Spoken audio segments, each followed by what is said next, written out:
The ballroom shimmered like a dream, woven out of gold and crystal.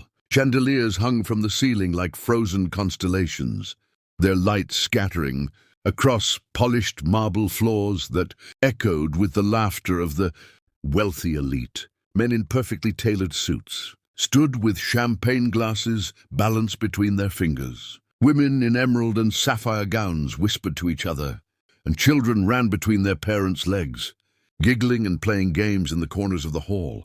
This was not just any gathering. It was the annual gala of Richard Belmont, one of the world's most powerful billionaires, a man whose empire stretched from banks to real estate to industries that had shaped the very skyline of the city. His presence commanded respect, and his name carried a weight that made people lower their voices whenever it was spoken. Yet amidst all the grandeur, amidst all the sparkling glasses and polite laughter, one figure stood alone, forgotten and unseen, though she was at the very heart of the celebration. Her name was Elara, Richard Belmont's daughter. She was dressed in a pale blue gown that flowed like a whisper around her small frame. Her hair had been carefully brushed and pinned back with delicate silver clips that shimmered in the light, but no one noticed her. The other children avoided her, not out of cruelty at first, but out of discomfort. Elara was deaf, and to them she was different. She could not keep up with their noisy games.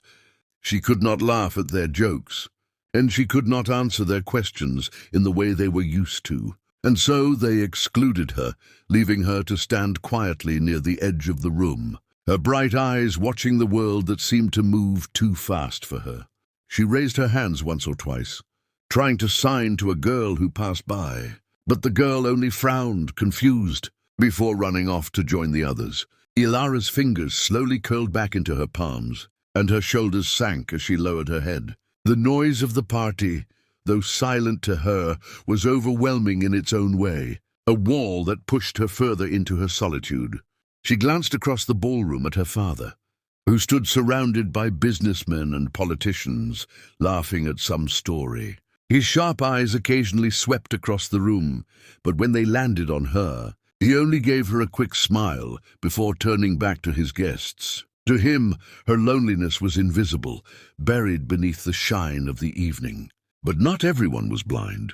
Across the room, near the great entrance doors, another little girl stood watching. Her name was Amara. She was not dressed in diamonds or silk, but in a simple, cream-colored dress that her mother had sewn with love. Her family was not wealthy. They had been invited to the gala only because her mother worked as an assistant to one of the Billionaire's managers. Amara was quiet, thoughtful, and had a way of noticing things others did not. While the other children were chasing each other under the chandeliers, Amara's gaze lingered on Elara, the girl who stood alone, the girl whose eyes carried a sadness no one else seemed to see. Amara tilted her head, curiosity stirring inside her. She had seen loneliness before. She knew what it looked like. Back at school, she herself had sometimes been left out, judged too quickly for the color of her skin or the clothes she wore. She remembered how heavy it felt, that invisible wall that kept her apart from others. And now, as she watched Elara, she recognized that same wall around her. Amara's small hands clenched at her sides. Her heart tugged with something she could not ignore. The music shifted, a soft waltz beginning to play, and the crowd moved gracefully across the ballroom. Children twirled around in imitation of their parents, laughing at their clumsy spins. Elara watched them, her lips curving in the faintest shadow of a smile. But the smile quickly faded as she turned back to stare at the polished floor.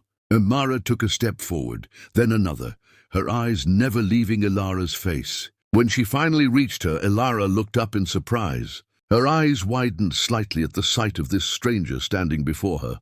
Amara smiled, a warm and gentle smile, the kind that said, "I see you." Elara hesitated, unsure, her hands twitching slightly, as though caught between signing and hiding. Amara didn't speak right away. Instead, she slowly lifted her own hand, forming two fingers into a sign, an attempt at hello. It was clumsy, imperfect but recognizable. Elara froze, For a heartbeat, her eyes searched Amara's face, trying to understand if this was real. Then, like the sun breaking through clouds, her expression shifted into astonishment. Someone understood her. Ilara's heart pounded in her chest as Amara's fingers moved, slowly but surely, forming signs that only a few in the room would recognize. For the first time all evening, the silence around her seemed to break. Her lips parted, and her eyes shone with a light she hadn't felt in so long. Tentatively, she lifted her own hands and responded, her fingers flowing gracefully as she signed, "Hello, do you know me?" The words were not spoken, yet they filled the space between the girls more powerfully than any sound could. Amara grinned, her hands fumbling a little as she signed back, "Not yet, but I want to." The message was simple, but to Ilara, it was like hearing a melody after years of silence. A laugh escaped her lips, silent, breathless, but her whole body trembled with joy. The two girls began to sign back and forth, Amara sometimes pausing to think, sometimes getting a gesture wrong, but Ilara patiently correcting her sadness forgotten. For once, she was not invisible. She was not ignored. She was understood. The scene slowly drew attention. A few children who had been playing nearby stopped to watch, curiosity tugging at them. They saw Ilara's hands moving quickly, beautifully, as though she were painting the air with meaning. They saw Amara smiling, nodding, and responding in her own clumsy but determined way. A hush spread through the room. Adults glanced over, whispers passing from one guest to another. "What are they doing? What language is that?" The music continued to play, but now it seemed distant, compared to the conversation happening in silence.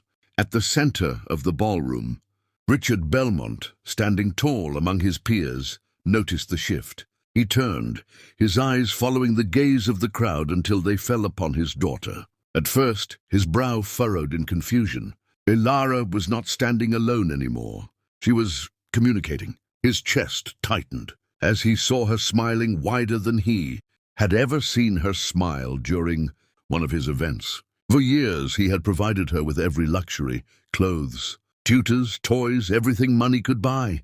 And yet, he had never been able to give her what that little girl across from her had just offered in a single moment. Genuine connection. He excused himself from the cluster of men around him and walked closer, his polished shoes clicking softly against the marble floor.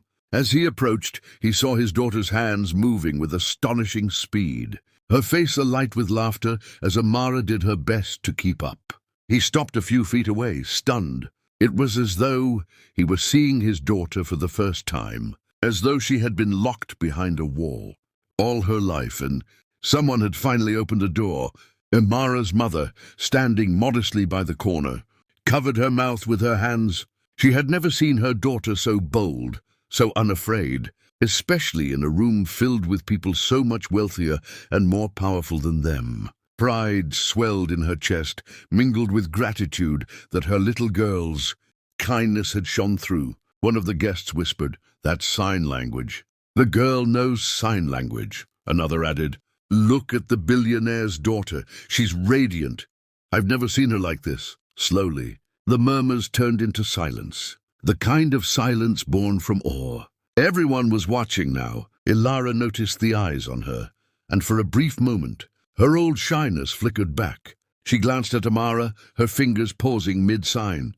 Amara gave her a firm nod and signed, "It's okay. They're just watching. Be yourself." The reassurance worked like magic. Ilara straightened her shoulders, lifted her chin, and signed with more confidence than ever before. She told Amara about her love of drawing, about the flowers she planted in her garden, about the books she read, even though she could not hear the stories read aloud. Amara listened with her whole heart, replying clumsily but with genuine care. And together they created a bridge that no one else in the room had thought to build. Tears welled in Richard Belmont's eyes. He had always seen his daughter as fragile, someone to be protected, sheltered, and provided for. But watching her now, he realized she was strong, vibrant, and full of life.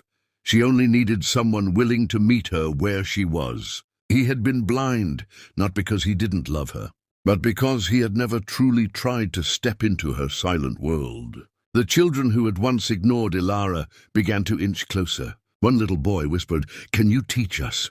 Amara glanced at Ilara, who beamed and nodded eagerly. Together, the two girls began teaching the others simple signs. Hello, friend. Thank you. Soon laughter filled the air again, not at Ilara's expense, but in celebration of her gift. For the first time in her life, she was at the center of joy rather than the edge of loneliness. When the night came to a close, Richard knelt down beside Amara. His voice trembled as he said, "You've given me a gift I can never repay. You showed me my daughter's voice." He looked at her mother and added, "Your child has a heart richer than any fortune. I will make sure this kindness is never forgotten." He turned to Ilara, gently cupping her face in his hands. For the first time, instead of speaking words she could not hear, he slowly raised his hands and, with effort, signed, "I love you." The tears streaming down Ilara's cheeks said everything. She signed back with trembling fingers, "I love you too, Daddy." And so what began as a night of glitter and wealth transformed into a lesson no one present would ever forget. That true riches are found not in jewels or power, but in compassion, in understanding, and in the courage to see those whom the world chooses to overlook. As the lights dimmed and guests prepared to leave, Amara's voice rose gently above the hum of the crowd. "Don't forget, kindness always speaks louder than words."